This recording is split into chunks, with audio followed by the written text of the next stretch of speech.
Mengulas isi buku. Tema kelima. B. Menyusun ikhtisar dari 2 buku nonfiksi.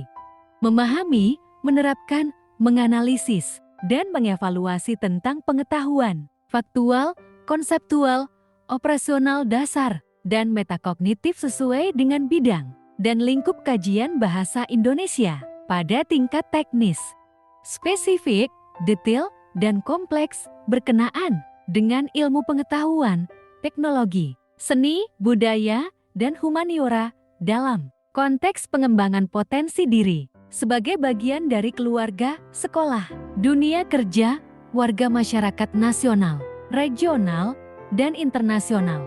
Ketiga, 9.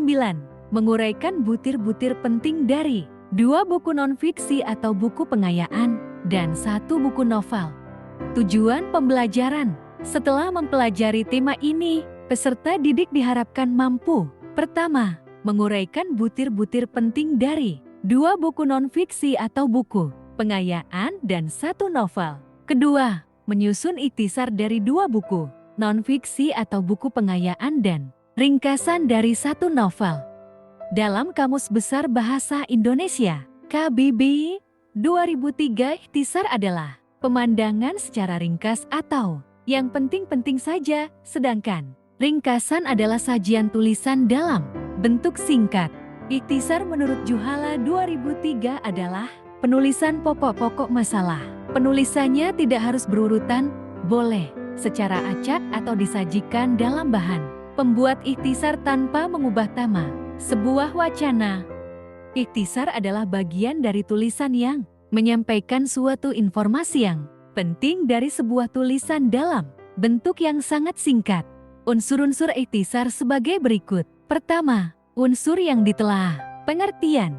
Ikhtisar bagian dari tulisan yang menyampaikan suatu informasi yang penting dari sebuah tulisan dalam bentuk yang sangat singkat. Kedua, urutan. Ikhtisar tidak perlu berurutan, sesuai dengan urutan karangan aslinya. Ketiga, manfaat. Untuk memahami dan mengetahui isi dari sebuah buku atau larangan. Untuk membedakan gagasan utama dan gagasan tambahan. Membantu penulis mempertajam gaya, bahasa, serta menghindari uraian panjang. Keempat, ciri-ciri ikhtisar. Urutan dari teks asli tidak perlu dipertahankan. Tidak akan menjabarkan keseluruhan isi karangan asli. Bab-bab atau bagian dari teks asli yang dianggap kurang penting oleh penyusun ikhtisar dapat diabaikan. Kelima, langkah-langkah ikhtisar. Membaca naskah, mencatat gagasan, menyusun kerangka tulisan, menulis ikhtisar, mengecek kembali tulisan asli untuk meyakinkan, mengoreksi kesalahan bahasa dan kesalahan cetak. Contoh ikhtisar pertama, judul, bahasa, sastra, dan budi. Darm kumpulan esai, penulis, Budi Dharma, penerbit, JP Books, cetakan, Y, November tahun 2007, tebal 242 halaman. Bila selama ini Budi Dharma dikenal piawai menjungkir balikan tokoh-tokohnya dalam Olenka, orang-orang Blamington, dan prosa-prosanya yang lain. Tetapi di dalam buku ini, ia tampil sedikit berbeda. Pembaca akan dibawa ke dalam kejernihan berpikir dan kerangka logika seseorang yang sudah sekian lama malang melintang menggauli bahasa, sastra sekaligus seni dan budaya. Dari total 242 halaman yang berisi 15 esai Budi Dharma, ada sebuah alinea yang menjadi titik berat pembaca saya. Suatu faktor yang sering dilupakan dalam hampir semua aspek kehidupan adalah faktor intuisi, demikian pula dalam kreativitas. Intuisi adalah bakat. Pendidikan atau latihan hanya bersifat menambah ketajaman intuisi. Alinea ini terdapat pada esainya yang berjudul Kritik Sastra. Berangkat dari pentingnya intuisi, maka dapat ditarik satu simpul, bahwa titik berat sastra atau seni adalah penghayatan. Untuk ini dituntut kepekaan yang tinggi. Seorang pelaku sastra atau seni akan mempunyai daya serap yang tinggi terhadap segala unsur kehidupan dengan penghayatan dan kepekaan. Sebab di dalam unsur kehidupan itu terkandung realita. Jati, Rasanya wajar bila Budi Dharma menyamakan pekerja seni yang baik pada dasarnya juga intelektual yang baik karena proses kreatif seorang seniman ataupun seorang intelektual sama-sama tidak pernah mencapai tanda titik, selalu berada pada tanda koma atau tanda tanya. Mereka selalu bergumul dalam proses mencari, belajar, dan terus berkembang. Di dalam pencairan, pembelajaran, dan perkembangan itu, teori bukan lagi sekadar teori dalam arti formal. Dengan daya serap intuisi dan daya susun intelektual yang baik, sebuah teori bisa menciptakan teori baru. Seperti itulah, sebuah karya sastra atau karya seni lainnya juga bisa beranak pinak untuk melahirkan karya sastra atau seni lainnya.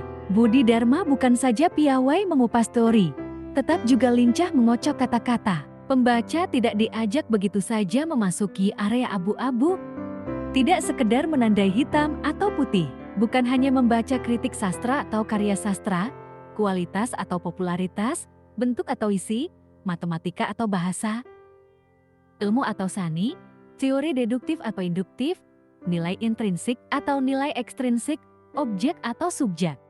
Yang selama ini menjadi perdebatan klasik dan klise dengan jawaban sebenarnya yang itu-itu juga, tetapi pembaca seakan juga diajak bermain egrang, berusaha menimbang-nimbang mana yang mana dari semua itu, di mana titik bertanya untuk mendapat keseimbangan.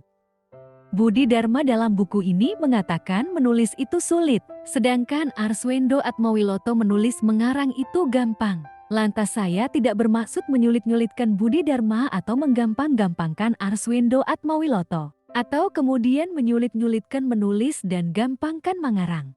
Terlepas dari ada berapa ejaan yang luput dari koreksi editor, secara keseluruhan, saya rasa buku ini memang perlu dibaca, bukan saja oleh para akademis, guru-guru bahasa, para sastrawan, melainkan juga para peminat yang lain.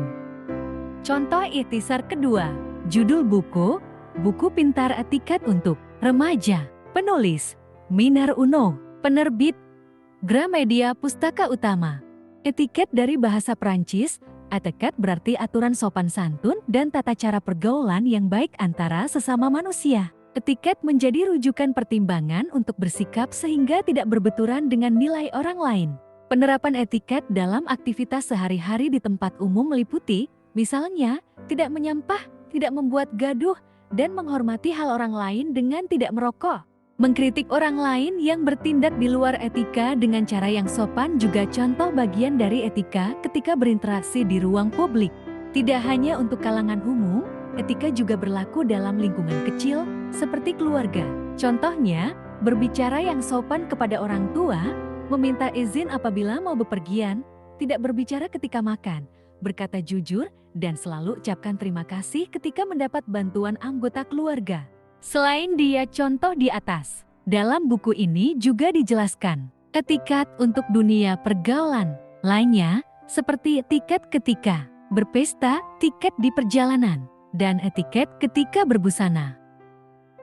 Evaluasi. Pertama, carilah dia buku pengayaan non-fiksi. Kedua, carilah ikhtisar dia buku non-fiksi tersebut. Ketiga, buatlah ikhtisar dari kedua buku tersebut.